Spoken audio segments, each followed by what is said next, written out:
Hello, hello? Hello? Hello? Is anyone out there? It's a mom's night out. Tonight, we're sitting down with Kelly Murray, who's a certified adult sleep coach and a functional diagnostic nutrition practitioner. She helps busy moms and professionals just like us get the one thing that is holding them back from achieving world domination: consistent, lush, deep sleep. Kelly herself suffered from insomnia and knows firsthand how it can suck the joy out of life. She is here to help adults who have tried everything but still haven't found the answer. Kelly combines mindfulness, lab results, and science-backed coaching to get you back to sleep. Additionally, Kelly is an award-winning pediatric sleep consultant and a super busy mom of two. Hi, Kelly. Welcome to A Mom's Night Out. Sleep has been one of the most requested episodes we get, so we're so excited to have you here. I think we all agree that sleep sets such a good tone and a good foundation, especially for moms. So I want to start off with some basic questions. How much sleep should we be getting a night? That's a great question. I think there's a lot of misconceptions around what the magic number is. So everyone, thinks the target's 8 hours. Yeah. And that used to be the magic number when the work that we did was more laborious, when we were working in factories. Oh. But now they're finding that the magic number is more like 7. Oh. However, it could be 8 for you. It's really individual. So really what matters is that when you're sleeping, you're falling asleep rather quickly within 20 minutes or so. You're pretty much sleeping through the night. You may have some brief wake ups. It's really normal to wake up in between sleep cycles, but you shouldn't be awake for long periods of time. And then when you wake up, you should feel rather refreshed. Of course, you're going to feel a little groggy at first, and then throughout the day, you should have a steady stream of energy. And so for some people, 6 hours is enough. So it's more about quality sleep over quantity. But really, I tell my clients if they can aim for anywhere from 6 to 9, then they're, within the range of what's acceptable and what's normal. There's actually research to show that individuals who sleep just 5 hours a night, that they actually have a longer lifespan than people who sleep over 9 hours. So always better. Yeah, Jenny's all pumped. Jenny. That's fascinating. Yeah, that's crazy. This is a little off key, but is there such thing as too much sleep then, as you're talking about that? Yeah, so too much sleep could be an indicator that there's something underlying where your body's craving a lot of sleep, that there's some sort of disease state that has been undiagnosed, or perhaps sleep apnea where you're not getting good quality sleep, so your body wants to sleep longer. So if you are sleeping more than 9 hours, I think it's good just to bring it up to your doctor at your exam so that they're aware and they can decide if further testing is needed. Okay. Wow. Okay, what are the different stages of sleep and how much should one be in these different stages? Yeah, so there's 4 different stages of sleep. So the first stage is called stage 1 of non-REM sleep. So non-REM sleep is called the body sleep. So that's where your body is doing the physical repair. Your growth hormones being released, your hormones are being balanced, your immune system is activated. So there's actually 3 different stages of non-REM sleep. So stage 1 is where you're going in and out of consciousness. It's what's happening when you're sitting on your couch and you start to nod off. And your husband's like, "Hey, honey, you're sleeping. Go to bed." No, I'm not. I'm awake. Yeah. So that's stage 1. And then stage 2 is a lighter sleep. But it's actually when you're sleeping. So your brain waves are slowing, your respiratory rate is lowering, your heart rate's lowering as well. And then stage 3 is that really nice deep sleep. That's where a lot of the physical repair is happening. And then, of course, we have REM sleep. That is what we refer to as brain sleep. That's when your brain is taking all the information throughout the day and deciding what to discard and what to store. Also, a process called neuroplasticity is happening where new neural connections are forming in your brain to facilitate future learning. Your brain's also being cleared of toxins and plaque. So it's really, really important for your mental health. And that's usually what happens early in the morning. Whoa, I know. I know. I feel like I've been noticing like how much I'm getting of each because I wear a smartwatch to sleep. It kind of seems like the REM sleep is like not that there's not a lot of the REM sleep happening. Is that true? Like what would you categorize into like the highest percentage of sleep that you're getting at night? Yeah, so the highest percentage is actually stage 3 of sleep. Yeah. Whereas REM sleep, or sorry, is actually stage 2. So stage 2 is the highest percentage, and that's about 40 to 50%. Okay. Then stage 3, considered that real nice deep sleep, that's about 20 to 25. REM is about 20 to 25. And then stage 1 of non-REM, where you're going in and out of consciousness, is about 5%. Do you think that the smartwatches, like I'm wearing this Garmin watch, is pretty accurate? And like the what is it, the Oura ring that people are wearing now? Like, are those accurate in tracking You know sleep? what? Somewhat. So you do have to take them with a grain of salt. They're not measuring your brain waves like they would do during a sleep study, where you're hooked up to all these, Yeah. wires. So they're not as accurate as a study would be. However, they're really good when it comes to determining trends. So I wouldn't pay so much attention to the different stages of sleep that the watches or rings measure. I mean, it could be decent information, but it's not 100% accurate. Okay. So don't start worrying about not getting enough REM sleep or deep sleep, because it's probably not right on the money anyway. And you don't want to develop sleep anxiety. A lot of my clients, I tell them to take the trackers off because they start to, really micromanage and analyze their sleep. Yeah. And their mood then is dictated based off of what the watch is telling them or the ring. And really, you need to listen to your body. And you can actually develop sleep anxiety based on what your trackers are telling you. And whenever you have sleep anxiety, your body doesn't feel safe at night because sleep is something you're anxious about. And then that is going to lead to poor sleep because your body needs to feel safe in order to allow itself to completely shut down. That makes sense. Yeah. That's a good segue into sleep struggles, right? So why are so many people struggling to sleep, even when they're actually trying to sleep more? There are so many reasons. First and foremost, stress. You can really it all boils down to stress. What happens is that we have mental and emotional stress in our lives, or just we're living very busy lifestyles, and our bodies perceive that as a threat. So our brains can't differentiate between a real threat to your life and just, everyday stress. So we're spending a lot of time in fight or flight, or what we like to call the sympathetic nervous system state. And whenever you're in that state, your body's producing cortisol, because cortisol gives you energy so that you can fight or flee. And cortisol is really stimulating. So the more cortisol you have in your system, then the more alert you're going to be at night. Mm-hmm. And then what happens is if you have chronic stress, the glands that produce cortisol, it's called your HPA axis, the hypothalamus pituitary adrenal axis, they become dysfunctional. And you start misfiring cortisol. And so your body may release cortisol in the middle of the night and wake you up. Also, it leads to lots of physical dysfunction, because when you're in fight or flight, anything that your body needs to do to maintain balance is put on the back burner because all your resources are going towards survival. So then your hormones start to become imbalanced, your digestion suffers, so then you're not absorbing the nutrients from your foods, then you become deficient in vitamins and minerals, which are needed for a healthy circadian rhythm.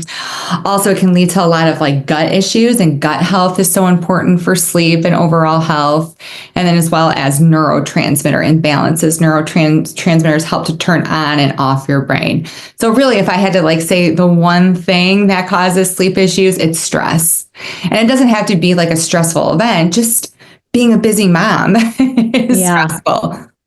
I feel like it just depends on your genetics and your body's resilience to stress. I feel like cortisol right now is such a buzzword. For sure. It's everywhere on my algorithm. It's everywhere. Oh, it's like those people with like the special drinks at night. Oh, yeah. Supplements to all like help balance everything out. I know. Yeah, it's a lot. How do you keep everything straight? I know. A question for today. But the internet, there's a lot of weird information out there for sure.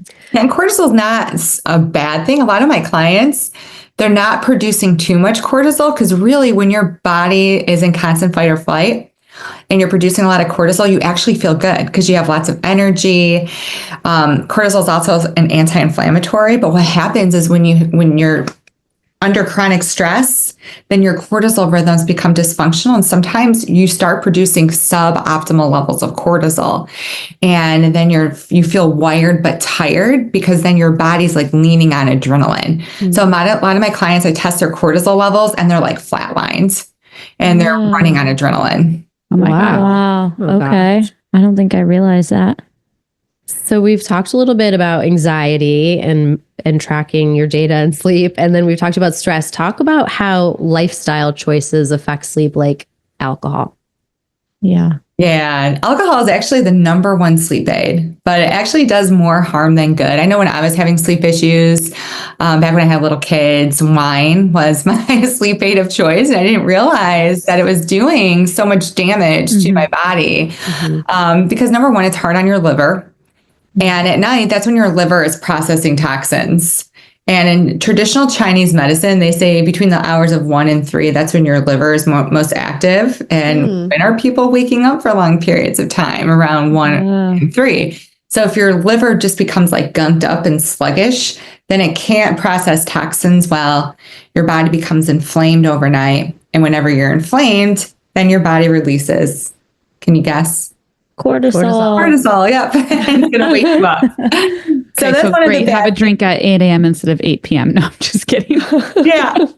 Just kidding. Well, it's actually better to drink earlier. Yeah. Like a Because 5 what p.m. happens drink? is it interferes with your REM sleep. If you don't clear all the alcohol from your system before you go to bed, there's an enzyme in alcohol that inhibits REM. Also, what alcohol does, the reason why it makes you sleepy is it spikes your sleep pressure. But then after you have that big spike, then there's a rebound effect. And then you're not going to have a lot of sleep pressure and you're going to wake up and feel, alert.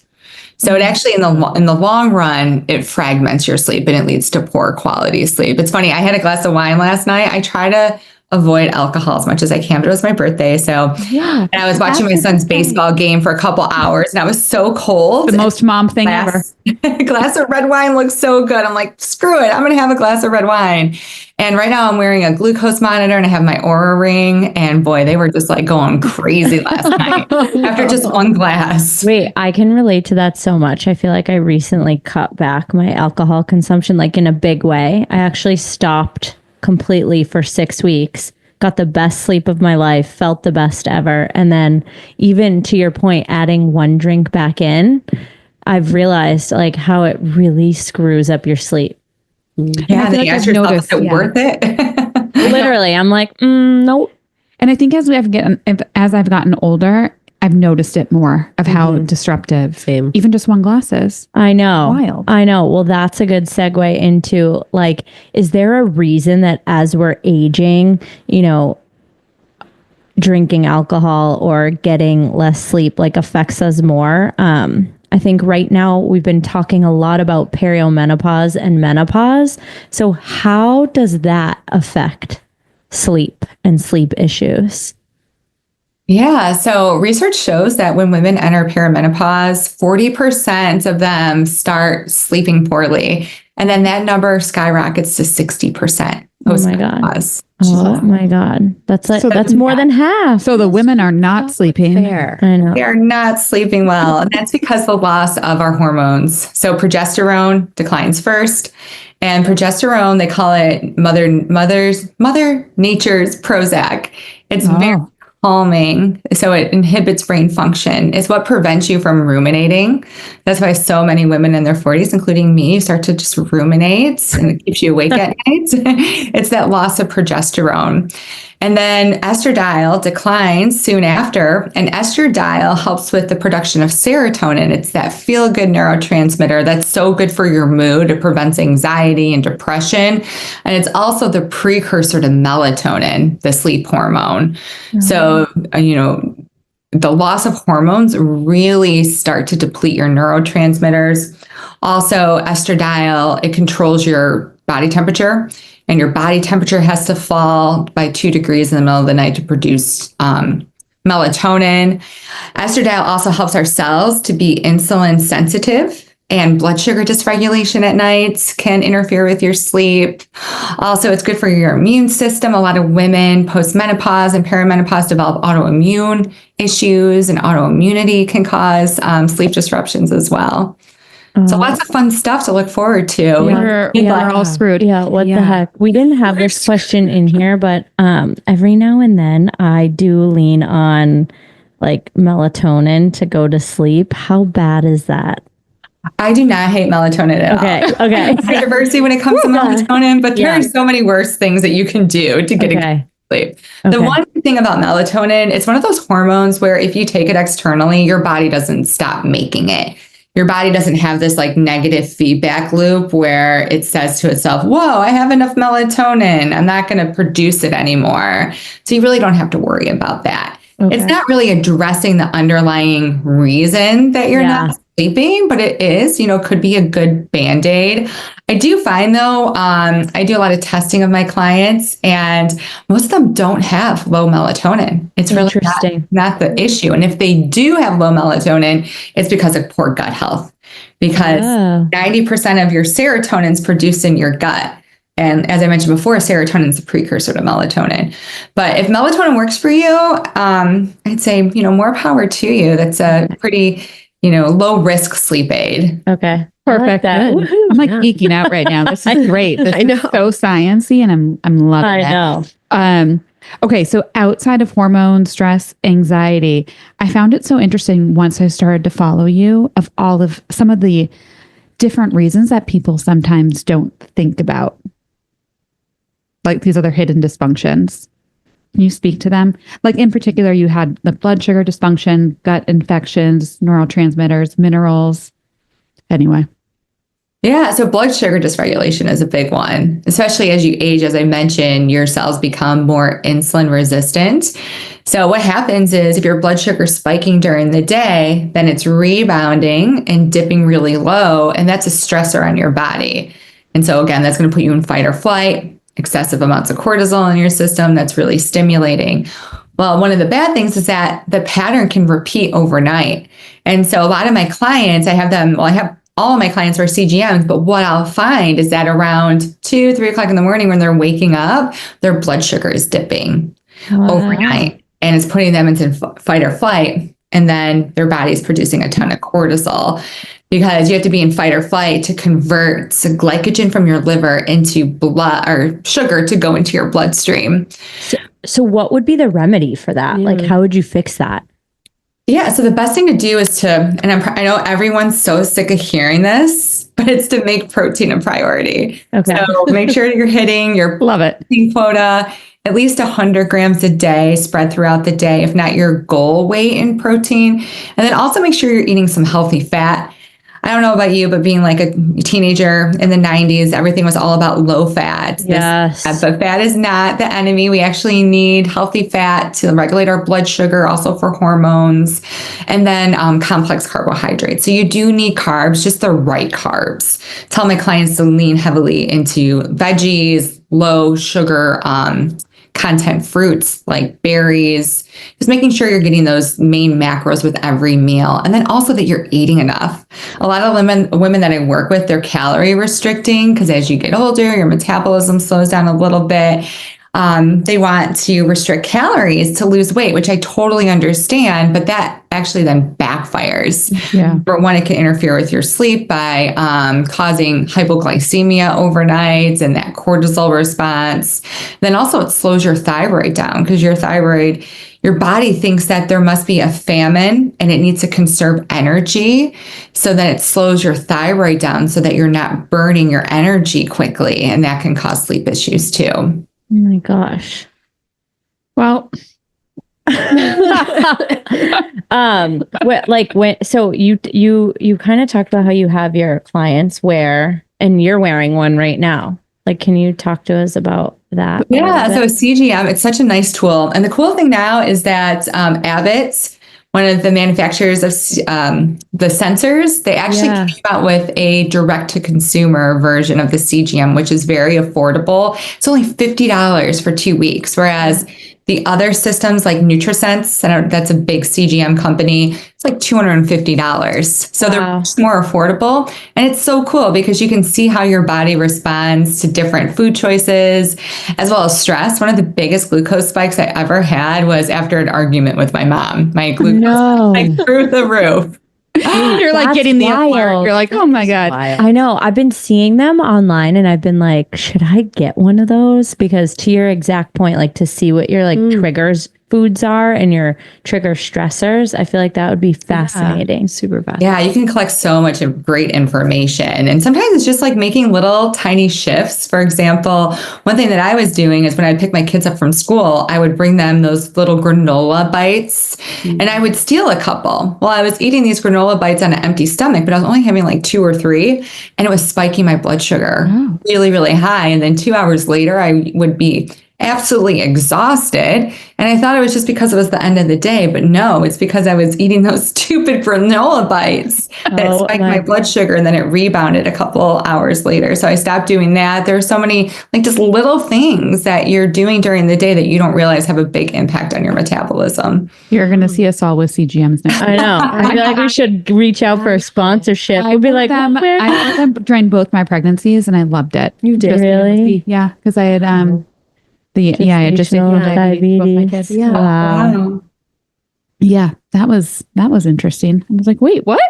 But it really helped because like I was panicked about it. But I remember there were certain foods, like you said, that would just your blood sugar would go through the roof. Skyrocket. Huh. Yeah. And everyone's a little different too. Yeah, it's good to know. Okay, this is probably hard to answer, but what are you seeing as the most common issue in your clients, or is it so individualized? Oh, wow. Yeah, that's hard. I would say it's very individualized. But I would say something across the board that interferes with all of my clients' sleep is sleep anxiety, where you start to not sleep well and then you become obsessed with not sleeping well. So that's all you're thinking about is how sleep has failed you. And you become very anxious at night when it comes to sleeping. And so again, your body thinks there's something to fear and it's not going to allow itself to shut down completely. It's going to become hypervigilant. So any little thing can wake you up in the middle of the night. So that's one thing I really work on with my clients is just kind of accepting the fact that they're not sleeping well. And it doesn't mean you don't want to change it. It just means that you're not going to let it rule your life anymore. And you're not going to constantly stress out about not sleeping and then just trying to neutralize it. So for example, think back when you met your husband and you weren't sleeping a lot because you guys were in those early stages of your relationship. The next day, did you stress out about not sleeping well? Did it impact your mood? No, you were on cloud 9. So it doesn't always have to, lack of sleep doesn't always have to impact your mood and cause you stress. It's all about how you perceive it and just neutralizing it. And that like one behavior change typically always has a big effect on my client's sleep, where across the board, they say, as soon as I start changing my mindset and being more neutral about my sleep issues, I start to sleep better. Whoa. I feel like Jen's going to sleep great tonight. I mean, I hope so. Yeah, the one thing I had to do, because I was waking up every night at 3 o'clock in the morning and I'd be awake from 3 to 5, I'd fall back to sleep and then my kids would be up. As I started looking at that time as me time, I was like, you know what? If I'm going to be awake, instead of stressing out in my bed about being awake, I'm going to watch Real Housewives of Beverly Hills, something I can't do when my kids are awake. I love it. And so I started looking at it as actually a positive. And then I was able to relax more quickly. I was able to fall asleep more quickly. And then when I started waking up at that time, I wasn't stressed. And sometimes I would be able to fall back to sleep right away. We love that. Yeah, that's cool. But for the listeners, are you currently awake from 3 to 5 a.m.? No, thank God. I never want to go back to those I just days. want everybody to know, like, that's not normal. It was just the mindset. She fixed her own sleep. Okay, let's move on. We always like to give our listeners like some takeaways from the episode, right? So women listening, what are the first steps that you would tell our listeners they should take to get better sleep, like the basics? Yeah, so the first thing, I would just give yourself enough time to unwind at night. One thing I was doing when I had insomnia is I would put my kids to sleep and then I would work all the way up until the time they would go to bed. And sleep isn't an on-off switch. You can't just like say, okay, I want to sleep. I'm going to turn off. I'm going to turn off the on switch. You have to relax both your mind and your body. So give yourself that permission to just relax at night. Give yourself at least 2 hours before bed. It doesn't mean you need to spend 2 hours on your bedtime routine, but just like watch television, listen to a podcast, hang out with your husband. Don't feel like you have to be super duper productive all the way up until the time you have to go to bed. Is everyone in this room listening to that? Myself included. I know. I'm like, geez, hours. Yeah. I know that's so hard because it's like this big mindset shift because we're just programmed to be productive and you have so much on your plate. But the thing is if you lose an hour of sleep, you're going to lose 2 hours of productivity the next day. So but true. it's worth it to allow yourself to unwind at night so you can sleep well. Well, it's hard too. We have like our phones and I know. Like that just can't be good. Like a little mini computer right in front of your face. I know. Yeah, you got to try to put the phones away at least an hour before bed just because social media, it's really designed to keep you addicted and it triggers your dopamine, that stimulating neurotransmitter, and it's going to, ramp up brain activity before bed. I feel like I could commit to that an hour before. I know. bedtime. Well, sort of by accident, we were using our power strip down here in our podcast studio that was next to my bed because we needed it last time we recorded. So I haven't been able to plug my phone in next to my bed. So it's been across the room and that has been life-changing for me. Yeah. So you guys, if you've noticed, if you're texting me late night, I'm not texting back because it's across the room and I'm putting it away. That's a good tip. I actually like that idea a lot. I should try that. Yeah. Okay. So outside of the basics, you talk a lot about functional lab testing. Can you speak to what that is? And Yeah, so it's really, digging into what's going on underneath the hood. So if you're not sleeping, it's like a check engine light saying that there's something going on in my engine. And the functional lab testing helps us to uncover what those hidden stressors, deficiencies, and imbalances are. So the things that I look for in my clients is, number one, their gut health. The gut is really the source of good health and good sleep. That's where your neurotransmitters are being produced. That's where you're breaking down the nutrients in your food and absorbing the vitamins and minerals. There's also the gut-brain connection. So I look at gut health. I look at your hormones. Hormone imbalances, deficiencies can cause sleep issues. Your circadian rhythm. So how much cortisol are you producing? Are you producing cortisol at the right times? I also check out my clients' mineral profile. So are they deficient in minerals? Do they have imbalances? And then last but not least, I'm digging into their detox pathways. Are they detoxing well? Do they have blood sugar dysregulation? How's their thyroid operating? And what that does is it allows me to determine what we need to do to eliminate some hidden stressors and rebalance their body. Because if your body is functioning well, then you should be able to sleep well. I'm like, I will be contacting you tomorrow. How invasive is this testing and where can I get it done? Yeah, so it's super easy. All the tests are sent to your home. So you just take them at home, ship them back to the labs, all but one. There's one blood draw that I order for my clients. They just have to go to a LabCorp, which they're everywhere, and get a simple blood draw. So not invasive at all, except for, the little prick. Not bad. And do you find that insurance will cover this testing? And if not, is it expensive?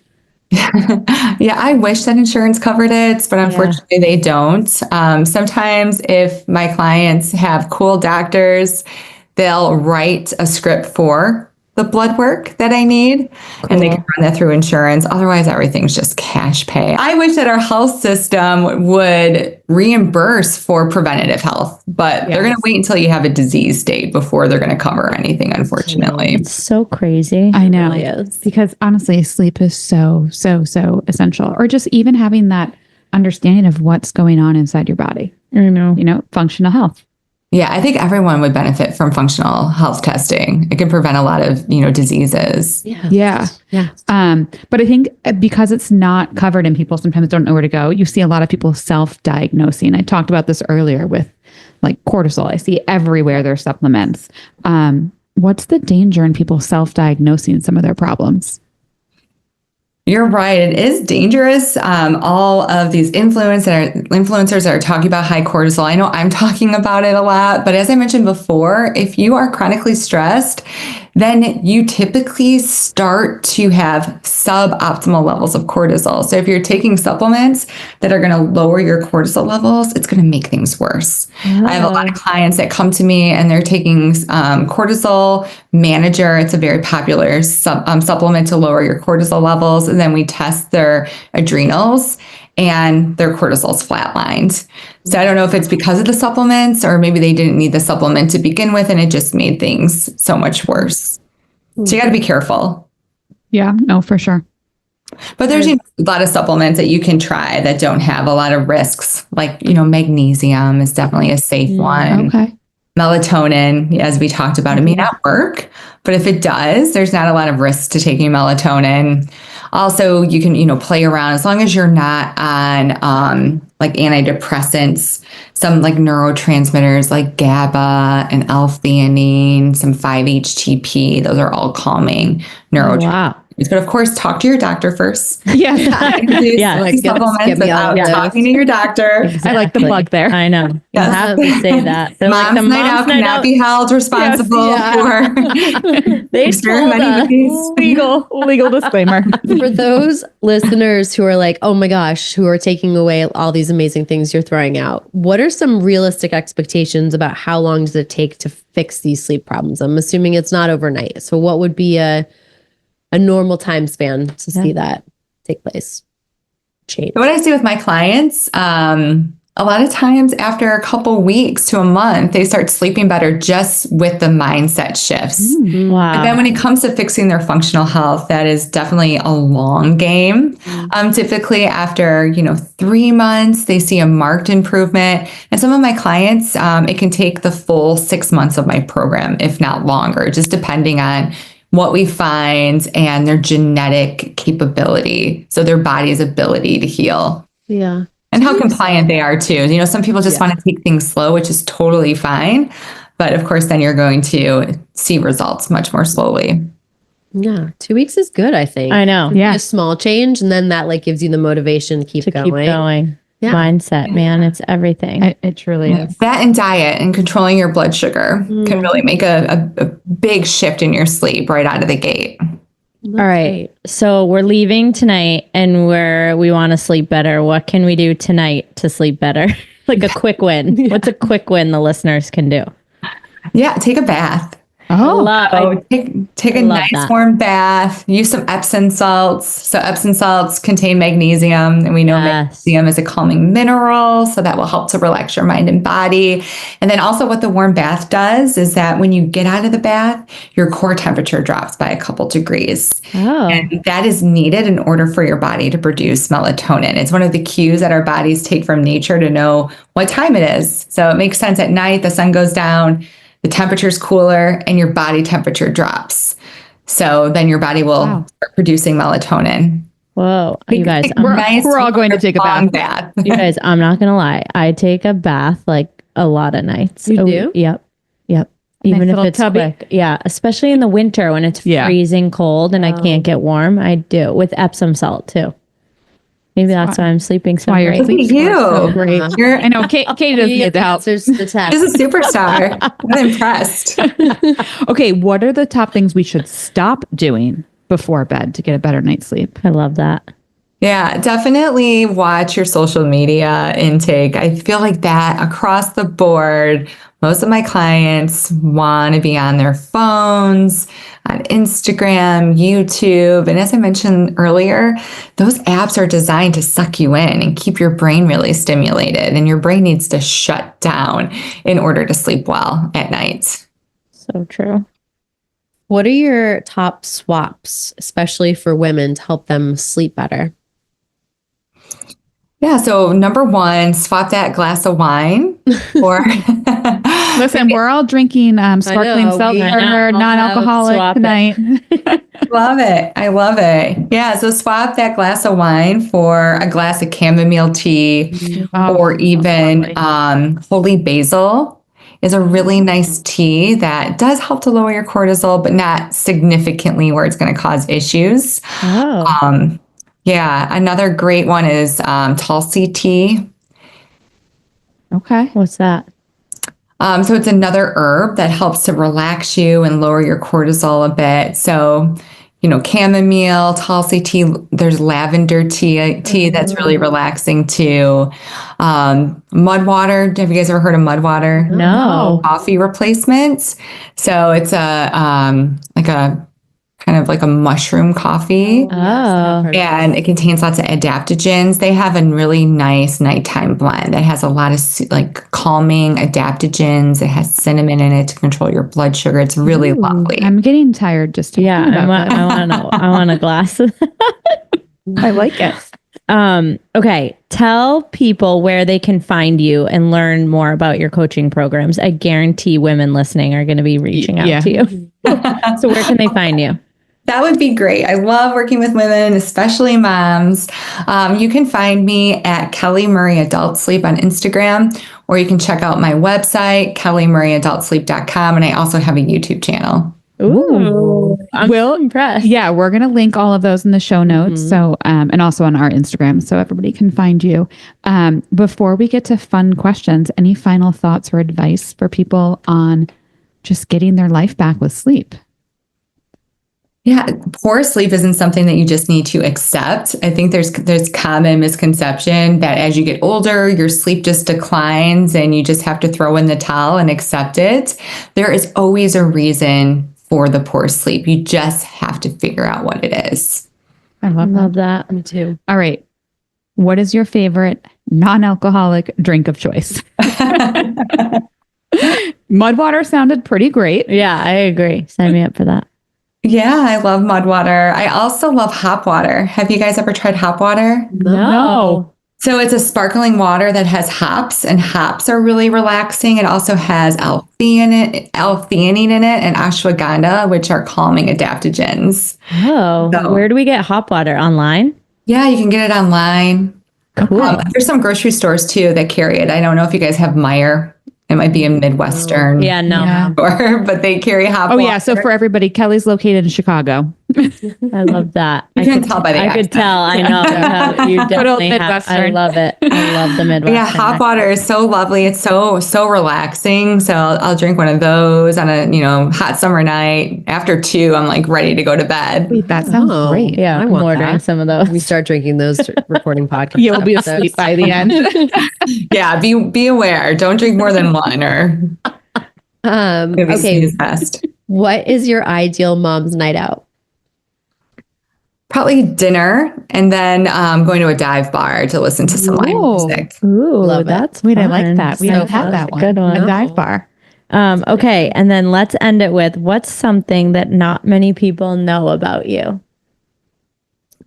That I'm actually an introvert. So I think, since I'm on Instagram and I'm working with clients all the time and I tend to talk a lot, I actually really prefer just to be at home and be with my family. I'm not, I don't like large crowds. I get really anxious in social situations.